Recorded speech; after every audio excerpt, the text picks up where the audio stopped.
click out of it. Yep. How you All doing, right, Mac? bro. I'm good. Elias, how have you been, man? I'm good, man, and miss you, but it's been a while. Hey, you're keeping things going in KC though. It's really good to see that. Um, why don't you give a little introduction on yourself? Um, who you are and what you're doing. So obviously, I think most people that are following us and looking at what we do, they know that I'm Elias. I'm the co-founder along with Max and the lead operating director, and you know, so we're just gonna start off chill. We're gonna talk about some things that we like to do in our free time. We're gonna keep it low key. We both love playing soccer. I love watching anime, spending time spending time with my girlfriend. I love listening to K-pop and watching K-dramas and doing stuff like this and just helping people out in the community and even globally. Where are you from? Tunisia. Yeah. Were you born in America? Yes, sir. Where in America, bro? I was born in Delaware, which Max is currently living very close to. Close to Delaware. Yeah. Now that leads on to me. I'll introduce myself. My name is Max. Um, I'm also a co-founder of Diversity for Change KC and executive director. I was born in Kansas City, grew up there, and I just moved to New Jersey for my senior year of high school. I play soccer here with this team, um, and it's been a transition, but I think it'll be a good experience in the long run. And it's such a diverse part of the country. I think meeting a lot of new people can also help in other endeavors like Diversity for Change KC, which is what outside of the soccer field and school is where I put a lot of my time. So no, that's where I am right now, and hopefully we can continue doing stuff like this, and hopefully make a good difference in the future. So um, Real quick, where are you yeah. from? Bro, I'm from Kansas City. My family, my dad's side of the family come from Armenia. Um, but I don't look too Armenian. I have an Armenian friend. She hates when I say I don't look Armenian, but I really don't think I do. Like the blonde hair, that's from my mom's side. They're German. But Got the flag no, in the background. yeah, I Yep. definitely relate with this side a lot more. It means a lot to me. So yeah, but let's get into it with Diversity for Change KC. It's a pretty neat story of how it started. It's a lot of trial and error. Elias, why don't you tell us about that? So it actually happened very spontaneously. It was sort of like a progress, and we progressed into where we are now. Like we didn't start as wanting to be purely for nonprofit. That wasn't the goal when we first came up with the idea. And I don't even think we really imagined where we are now when we first started it. I don't think we imagined us doing this in this particular way, like the way we're doing things now. It really just started. I got back from Tunisia, 2019. I think it was August, during the summer, and we were actually at the Genesis gym stretching with just resistant bands and stuff and foam rollers. And we're talking. We're like, Max, I was like, because we were just talking about. We're like, Max, what's a way we can make just a little bit of money? And we were like, t-shirts. So the whole thing started with t-shirts, and then we moved on to, well, what can we do with these t-shirts? What where can we find our niche? Because everybody wants to sell t-shirts, but like, how can we stand out and do something that is specific to us? So then we moved on to talking about our background and diversity. We just, Max talked about Armenia, I talked about Tunisia. It was just in private. And then we were like, what can we do with those? And so we started talking about what's now known as Diversity for Change KC, but what used to be known as temporarily culture-based clothing. And sort of where everything took off. We came up with the shirt design, we had a logo, we sold a bunch of t-shirts to help spread the message, and that's what it turned into. The goal was like, how can we make a little bit of money, but more so, how can we spread something that's more important than the brand itself, something that speaks for the brand itself. And I think our goal from the beginning was to donate a percentage to Yeah, charity. for sure, we were And going to then, donate, but right. And then we realized we could make our own outreach with our message as well, yeah. by doing things in the community. So then it kind of turned into that fully. We found success there and it took off there. Yeah. um we started doing podcast. This is kind of where we wanted to be from the beginning, like doing podcasts like this. Me and Max would talk about this and be like, the podcasts that we're doing right now, or that we're going to be doing, are the exact type of things that we were trying to do from the start, from the first, second, third day. But I mean, it's a really neat story. And I mean, it was so spontaneous because we were just, I mean, stretching before high school season. I mean, I just got back from Tunisia. I never played high school before. Nervous, excited. And we were just talking and we are like, I don't understand how we got to that point, just like that really. Yeah, it just But kind I of mean, happened. I know, but I'm glad it did. I mean, the reach that we've had is it means so much to me because to see how many people that are seeing our stuff, and not just kids that go to Litha West or kids that we know directly. I mean, there are people that I've never met before in my life that have walked up to me and be like, "Hey, I have mad respect for what you're doing. Keep doing what your guys is doing, and I hope you guys can help make an impact in the world." And that to me means so much. Not when it's like someone directly that I know, like my friend, because obviously my friend's gonna know, but someone that you have no clue in your life, and you're like, "Oh, they really know." So I mean, it's a really neat story. I mean, that's how it took off, and then we shifted from culture-based clothing, and that's from the culture-based clothing and diversity for change KC shift is where we really said, let's just be a nonprofit. Like, we're not going to make any money, like 100% of money that we get going to go to charity basically, except the losses. So like we're not going to have losses on our money, but we're not making money. It's just going to even out Right. basically for us. And so basically, like, let's say we cost, for example, right, $5 to produce t-shirts, and let's say we sold them at 10, right? We would take the $5 from each sale and cover our loss, and the other $5 go straight to charity. So we're not making any money on anything. And the shift from culture-based clothing or CBC to diversity for change KC is really just signified there's going to be no profits. And I mean, that's where our company, not company, but that's where our nonprofit just really took a turn. Our organization really took a turn right there. And I'll I let just you want to talk a little say, about it because you obviously have different perspectives and different thoughts that was going on during the process. So go ahead. yeah, no, it goes back all the way to August 2019 as well. That's the year it started. So we've been doing this a while now. Um, and we're still very small. Like that's what I want to say. But that's something we've always talked about is making a difference, no matter how small. Like there's actually Yep. a quote from us in the Olathe West High School yearbook from 2019 saying, Yep. "Any way we can make a difference, it goes a long way." So that's what we're doing, and we have had some success with the outreach. But it's still small and it can still go a long way. And Elias, I think you'll agree with me. Something that's super important to do that's having a solid foundation, and Yep. that's what a lot of our difficulties we went through, like starting with culture-based clothing, then moving on. That created that foundation for us. Exactly. I mean, Um, all those trial and errors and like, yeah, learning about the mistakes, learning about how this really works. Cause we just started off as like, young teens wanting to make an impact. And we had to slowly like gain all this knowledge and, do so much research in it. I mean, all of our, you could call them failures. I mean, mistakes, everything that we learned, everything that we were wrong about, shaped diversity for change KC into what it is. right. And 100%, there's going to be more of that, and it's only going to help grow more as it does for anyone in any walk of life. Now, with the foundation, right? The way diversity for change KC is structured is we have like an ambassador program, and this has really helped us with that outreach that you discussed.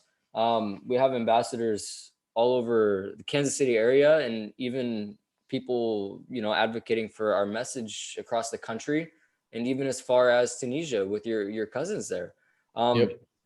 no, we have a Mika Montanen.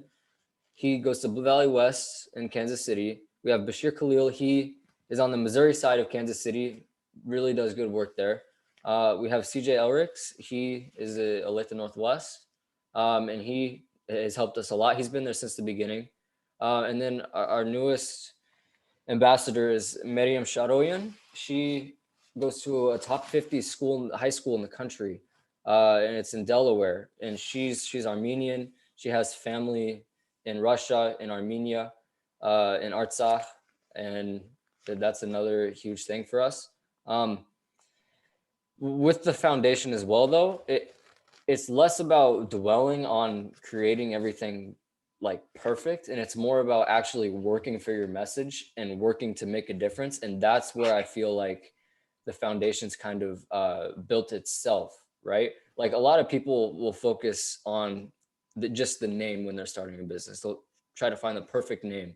They'll try to get the perfect people. They'll wait to write all these contracts up, when in reality they just need to start acting and doing it. And we've learned that that's the best way to actually do things. And 100%. with that, we've done a lot.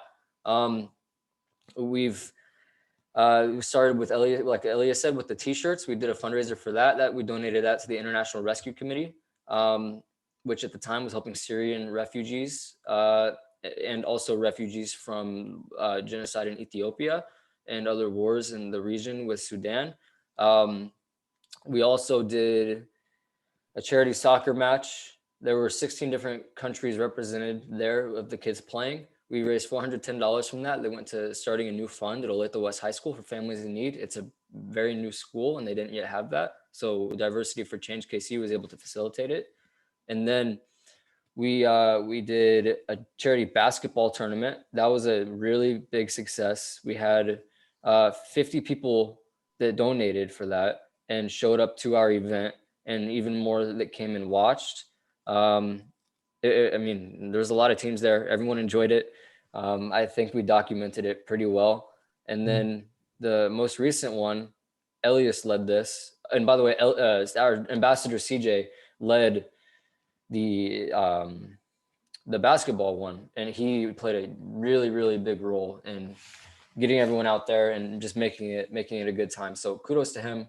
The people in our organization are very involved, and they really do a good job, and hopefully we can help them Yeah. gain experience and have something to show, because that's important. But Elias, share our most recent fundraiser with Afghanistan and what you've done. So I'm sure a lot of people have heard about, the news and what's been going on with Afghanistan, what's been going on in Afghanistan. But we just wanted to make an impact as usual. We wanted to, no matter how small, or two teenage kids that have lived in Kansas City for a while, but I mean none of that really matters, because any sort of money or donations that you can bring to them can really save lives directly, immediately. Like it sounds like I'm dramatizing it, or making it sound dramatic, but even a $50 donation can save lives immediately in Afghanistan with what's been going on. So we just wanted to, raise money and help get, some American soldiers out, some Afghan soldiers that were working with America, translators, activists. We were raising money to help get them all out of Afghanistan, because I mean, after we withdrew, they were sort of going door to door and looking for people that were like LGBTQ activists, or looking for Afghan soldiers that worked with America, because I mean they're going to deem them as traitors. And so I mean they were very in very dangerous situations. So with the most recent fundraiser, half of that money um, was going to go, and is going to go, to helping these families, get out and find a better life, and the other half is going to go to covering costs for. I mean, I'm going to let you speak about this, but covering Yeah. costs for a family that Max is close to. No, I was just gonna say, we directly, Diversity for Change KC, us, all of you that donated, we directly got a family out of Afghanistan, a husband, Okay. wife, and 3 children. And that just Talk about really, your connection to them real quick. yeah. So, um, well, this is gonna go into something, but my stepdad was in the United States Army. He hosts international officers every year that come to Fort Leavenworth in Kansas City to get received education from America. In 2019, we had 2 Afghan officers, Asimi Sarab, and let's call him Momin. Um, they went back to Afghanistan, and obviously they fought the Taliban. They fought for freedom. They fought for their principles. They fought for their people. And um, Azimi was chosen for a special operations mission to go retake a very, very important city in northwest Afghanistan. Unfortunately, he him and his troops were outnumbered by the Taliban, and eventually they had to surrender. And the Taliban did what the Taliban do, and they publicly executed all of them. And this was very tough. And honestly, it's a huge turning point into why Afghanistan fell. After Azimi was killed, everything it really started to go downhill. Azimi was seen as like the leader, or like the hope for Afghanistan. Um, he had the keys to all of the Air Force strikes. He had the keys to really any military thing in Afghanistan that he wanted. Like, he was in line to be a general. And he was never going to leave Afghanistan. But the other guy, his name's Momin. He survived, and he's the one that we were connected with. And through messaging him and messaging other contacts that we had, um, that were actually making efforts to get people out, we were able to get him and his family out. They're now in the United States, and the next step is helping them have the resources to get on their feet here in America. Elias's dad came here with nothing.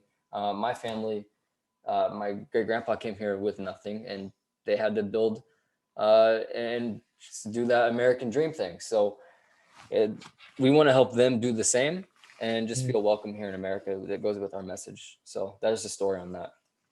So we just wanted to, like Max said, say thank you very much. It's not even us. I mean, all of your guys' contributions directly helped save lives. You helped save a family's life that Max knows, and you're helping other families that, I mean, we don't know personally, but you're helping save their lives directly. So we just wanted to say thank you very much. I mean, it's crazy what, just some kids or what some people living in Olathe can do. I mean, you don't think you can have an impact in the world, but if you try to go out and change things and you really try, I mean, you can really accomplish anything. You can make an impact anywhere on anything. And it's So we just amazing just thank the you. sheer reach that we can have. Like, Yeah. Elias, you go to Tunisia, you didn't get to go over COVID, but you went this past summer. Like, you get to go to Tunisia whenever you can. You get to go see your family. You get to go to other places in Europe. Like you said, a kid from Olathe. Share your experiences in Tunisia, how that shaped you. Yeah. Just, some fun times you've had on the beach, and, just what's so good about Tunisia? I mean, man, it's when you move past the stress that the people are put through there because of, economic troubles, political troubles. So when you move past the fact that some people, I mean, every country has bad apples. Some people they're so stressed. They don't even know where half the country doesn't even know where they're going to eat next. So, but when you move past that and you look at the country as a whole, I mean, I might be biased, but to me, it's beautiful. The beaches are almost second to none. I mean, when you're a tourist and you go to Tunisia, they treat you like royalty when they see, because they want tourism. I mean, and the country wants tourism. You're not really a tourist, though, are you? Like, do No, you get me. treated the I'm same not. way? No, not me. But like when I've seen tourists there, like, some people that don't look Tunisian at all or don't look North African, and they go, they're treated so well because Tunisia, I mean, they love tourists. They want people to come. They welcome you so much. So it's a beautiful country. There's so much to do. Like anything you can imagine you have in America, it's in Tunisia. I mean, I know that's surprising to think for some people. Like it's kind of shocking. So people think of like third world countries and they're like, oh, they don't have anything, but literally not as much or like as much quantity, but anything we have here, they have there. So I mean, it's a beautiful country. There's so much to do. I've had so much fun there. My family they got mixed feelings about it. They love the country. They don't like certain things about, politically and economically, but I mean, you can't not like the country itself. It's such a beautiful country. I mean, there's so many other countries out there that are beautiful and that deserve more love and more appreciation and to be talked about more. But there's so much to do. The beaches, like I'm gonna go back to the beaches and my personal experience on the beaches. Like everybody, it's just such a fun atmosphere. Like the sand is so soft, the water is like crystal clear. Like I don't know how to explain it. To be clear, by the way, Tunisia is at the northern tip of Africa on Yes, the Mediterranean Sea. it's right below Italy. Yeah, bro, tell us about the languages there, because I always find it fascinating how two different languages and cultures have kind of intertwined in Tunisia. Okay. So in the city, excluding like rural villages but in the city, there is Arabic as the number one. And basically almost French is tied for number one almost. Like it's sort of mandatory to learn French as well in the city. English is also mandatory now. So they're literally kids of our generation grow up at least being fluent in Arabic, French, and English at the minimum. And an example is my cousin is trying to be fluent in Spanish. So she knows Arabic, French, English basically perfectly. Like her English is almost perfect. And now she's trying to become fluent in Spanish. So it just shows you like how involved they are in other cultures. Like, I mean, they love to see other parts of the world and they like to take the good things from other cultures. Like they love Hispanic food over there and they're halfway across the world. Like we have a lot of Hispanics in America, so obviously we're gonna have influence. There's no Hispanics in Tunisia, but they still love like they hear about tacos and other things from Hispanic cultures. I'm not trying to say it like that, like like food wise, like because they love No, I food. get it. I get it. I didn't mean it like because it's easy, like some of the easiest things to enjoy of a culture of food. Because you can't go, some people can't afford to go and actually visit the country and experience what it's like there. But you can always find food from that culture and make it in your house.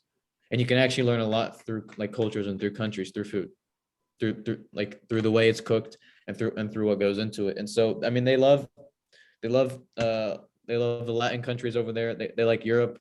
Um they even love Asia. They love Asian food, they love Asian culture. A good amount of people there into K-pop. Like my little cousin, who's 9 years old or 10 years old. I mean, she's in love with BTS. So, I mean, like they're not. Some people think of them as they might be like closed off, you know, because they're third world country, but they're very much involved with everyone. It's a beautiful country. It's hard to explain it. It's sort of like you kind of have to go there to experience some other things about it, like just the way the vibes are. I don't. It's like I say the same thing to people over there. They ask me, "How's America?" I'm like, I tell them this, I tell them that, but I mean, you got to go to America to experience certain things. Yeah, for sure. So, how are your experiences with learning about your your Armenian background and the history of your family coming from Armenia, and how much it would mean for you to for you to go to Armenia and be more involved with the country? Yeah, like I said, it's a lot of pride for me.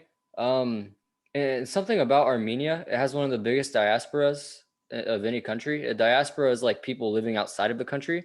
There are 12 million or 12 to 15 million Armenians in the world, and only 2.9 million of them live in Armenia. So there's a lot of ways you can get involved outside of the country, and that's something that I'm doing and we're doing through Diversity for Change KC.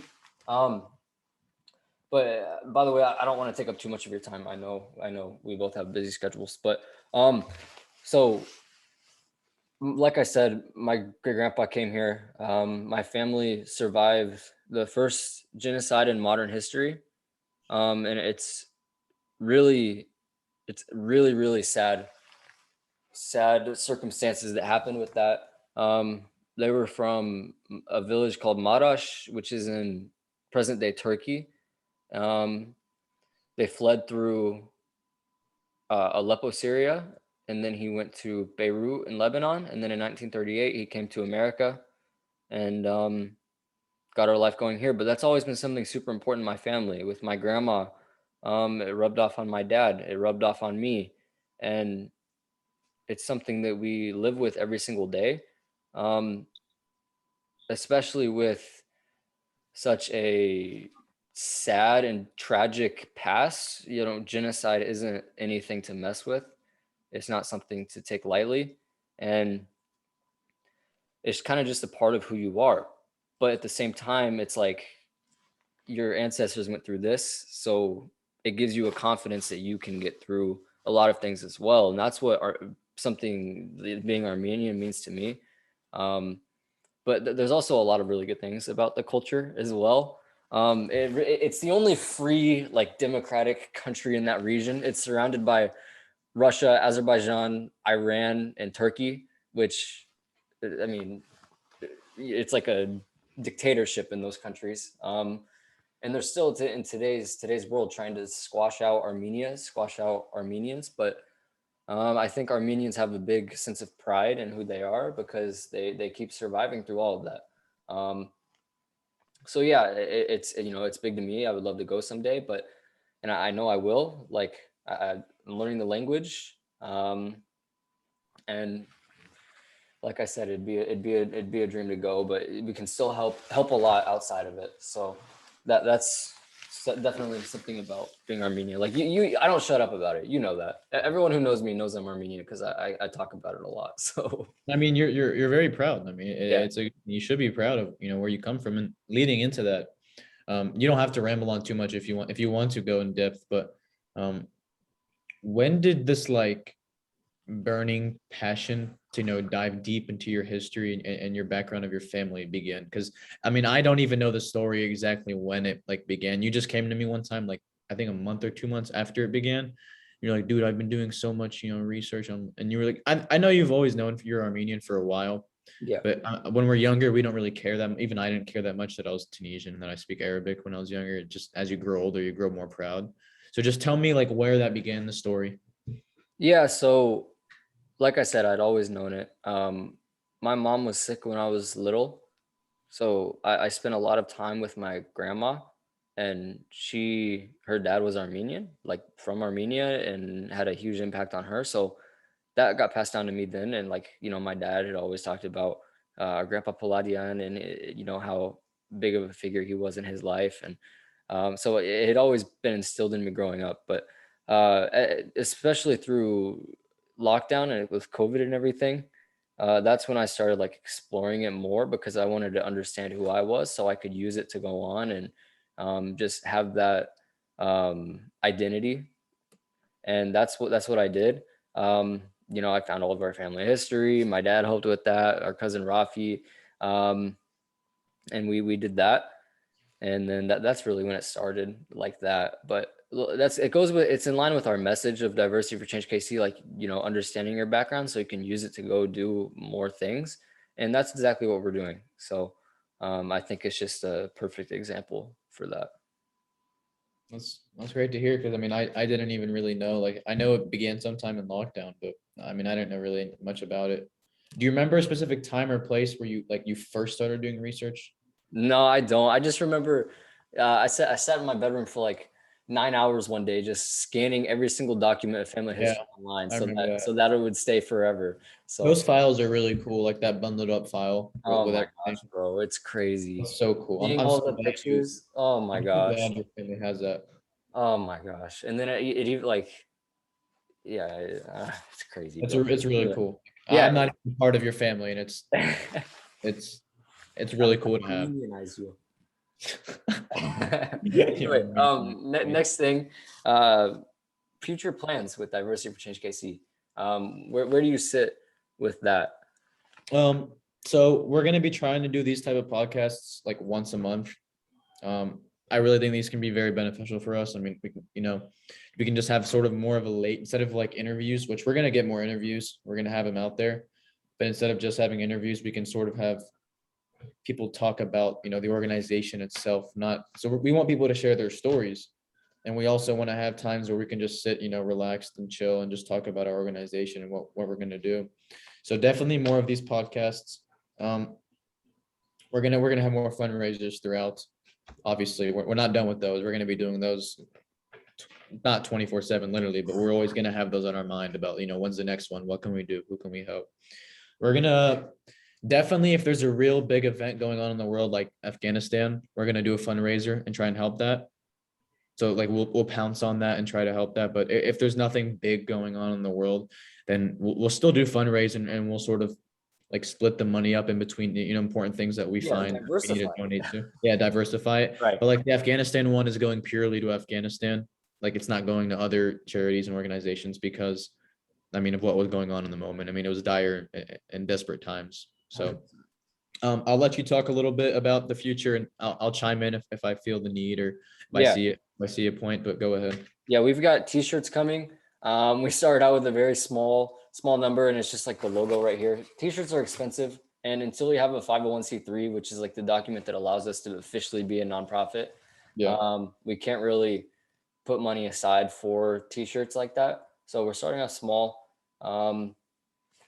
and that's where we are with that. Other stuff in the future we want to do is like, again, this is our side thing, right? Like we still have school and soccer, and then we Yeah. do this on the side. So it's not something we can really like grow at scale at the moment. But I think it has a lot of potential. So what we have to do is almost like bumpers at a bowling alley, right? We have to keep it contained, keep it growing in a correct way. Yep. Um, so what that means is like people want to get involved a lot, which is fantastic. But we can't just have like everyone joining, right? Like we have to Yeah. be sure that it's this right area and right all that. It's the right fit. Yeah, for sure. But yeah, I mean, our social media is still very small. It'd be nice to hopefully reach more people on there, and just continue to spread our message. So I think consistency is a big thing as well, Okay. and that's something we will improve on with things like this. So yeah, I mean, I think from where we've started and where we are now, you can see um huge progress. I mean, not just in terms of, the quote unquote clout that we've gained from it, and how popular I locally, would but argue that clout's gone down. I wouldn't. You wouldn't. I'm gonna share a story. I'm not gonna name an exact team, but we had a game recently, Olathe West is who I play for, against a high school. And during one of those games, okay, some player that I've never met in my life before, in the middle of the game, right, walks up to me and he says, "Hey man, I got mad respect for you and your organization and what you're doing. Keep doing what you're doing, bro. You guys are gonna make a huge impact." And I've never met this person in my life. So he's not following me on Twitter or anything because I've never met him. So I think our reach has expanded. Where we started, we would not have been reaching kids from other high schools. Like not even in the Olathe. This person and this school wasn't even in the Olathe district. So I don't think we were reaching that far out. We might have been like way further, like in a straight line of like, but like not very diversified. But now I think we've widened the reach. It might not be as many, but I would argue it's more important that we widen the reach and we get people from all different, places and areas and different perspectives and different opinions on it. Not just Olathe or just Olathe West. So we have people from Shawnee, people from Gardner, people from Olathe, people from Overland Park. So I think our reach has gotten better, and I think we're growing it consistent, like you said, and we just got to keep doing that and keep guiding it, because like the potential, if we keep doing what we're doing, we keep focus and trying to spread our message, and we stay dedicated to this cause, and I mean the potential is unreal for the organization and for everyone that we can help. I mean, we want to do a lot of big things. We're trying to take it slow, one thing at a time, because we're trying to find sort of, like I said earlier, more of like a niche per se. We're trying to do fundraisers here and there. Obviously, like Max said, we do school and soccer, so we can't work 24/7 on this and constantly. But we definitely have a lot of ideas for the future. We want to take this very far, and I'll let you continue off what I'm gonna say, but let's talk a little bit about the message of the Yeah, organization. real quick, we in our interviews that we do with people, letting them share their stories, we ask everyone this question, like their perception on our message. So, Elias, I'm gonna read it out, and as a co-founder here, let's see your reply. So, Okay. Diversity for Change KC was built on the belief that we should accept everyone from every background, embrace our own heritage, and welcome the diversity around us in the world. We encourage you to view this from your own unique perspective, shape it how you envision it, and use it to make the community a better place. So, you hear that. We've gone over a lot of how it makes you who you are, but when you hear that message at a glance, like what do you think? What comes to your mind? How do you perceive it? The beauty of what America should be, honestly. That's how I perceive it. I mean, this country at its purest form and most innocent form it's so beautiful. You see people from every single ethnicity and country living together, hopefully peacefully. Hopefully we're all friends and we're all happy, and we can all pick things from each other's culture and learn more things about each other and just accept each other, and sort of start to found out more about our own culture. The more we found out about other cultures and how we're alike. Every culture has similarities. I mean, the more you research into another culture, the more you find out, oh, we have this in common, or oh, this is really cool, something that we don't have. And so to me, that literally just exemplifies, how America should be and how America is meant to be. Just everybody, different religions, backgrounds, ethnicities, countries, races, everyone just living together peacefully in harmony. Like you said, I'm not going to go into much as what that means for me or specifically because we've talked about that a lot in terms of interviews. But the message itself to me literally lines up with what America was meant to be from the first day. Bro, I could not agree more with that. In my opinion as well, that's what America is. It's, Yep. it's a land of people from all different backgrounds coming together. Everyone here has been an immigrant. Exactly. Even like except Native Americans, which as well, it's a different group. And unfortunately, we've not entirely treated them as we should be. But hopefully that can improve. And 100% though, bro, like I've seen it a lot here on the East Coast. Yeah. It's Like on my team, there's like barely anyone who is actually born in America. It's crazy. But we still come together. We still play every single day, and we get along well as a team should. And that's what the country can do as well. So, yep. That's the beauty of it. yep, I could not agree more. So, you have anything else? No, I'm gonna ask you a little bit about what are some even just the most generic ideas or but like what sort of plans do you have for the future for diversity? Yeah, Diversity for Change KC. Um, it can be an organization underneath an umbrella of other activities. Mhm. Like, say you go on to be a professional soccer player. It's always this organization, Diversity for Change KC, is always going to stick with you. Yep. You can use it how you want it to. You can mold it what benefits the world the most in your view. Same with me. Whatever I go, heck, if I go completely off the path, maybe I go into some type of international foreign career, and I still take it with me. I take the outreach into other areas. I help how I can, and I think that's the biggest thing. And I think sculpting that can help do a lot and continue finding good people to continue it, even when it's not your center of attention, can be a big thing. But that's like way ahead. You get what I'm trying to say? I Yeah. mean, I love the way you said how sculpting it into like what it's going to be and what it should be. Yeah. Because I mean, we don't even know where it's going to go exactly. We have ideas and plans, but we don't know. Like no one can know the future. But I mean, we That's can help actually create it. something, because we need to. I need to get a meeting with everyone, like ambassadors, Bashir, you, and we need to discuss how it's going to look like when we're older. Maybe even going through college. Like it gets to a point where you can't really ask people for money, and you can't really Yeah, sit people down and hear their stories. You get what I'm saying? Like yeah, it gets to a point where you have to evolve a little bit, and we need to do a better job of planning and seeing how that's going to turn out. And it may be a deal where there's some new trend that comes up 2 years from now, and then we're able to jump on that. So it may just be a thing when it comes at the time we do it, but it's going to be interesting to see what we come up with that, because we can't just be doing what we're doing now for 3 days. It gets boring, you know what I mean? So yeah. No, for sure. We're gonna change some things around. I mean, we don't know. yeah, we've already changed a It's lot. just about consistent change and consistent progress over time. I mean, we like Max said, we're just shooting for consistency.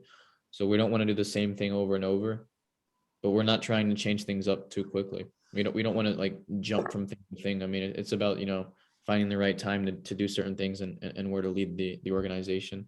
So thanks for sharing that. I think you said that perfectly. Um, do you have anything to add before we say our goodbyes? I don't. Do you? No, I think we covered a lot more than I actually anticipated. I know. Time flies by, doesn't it? Yeah. This is about an hour, bro. Yeah. We better get off of here. I gotta head out and have dinner. I gotta head out as well. But Oh, Max, I had a great time catching up with yeah, you. It's been a while. bro, too long. Thank you. You better get Yeah, out here in November. I will try my I best. swear. I will do. I will All try. right. Hey, Have a good one, Max. you See too, you. man. Take care. Bye. Peace.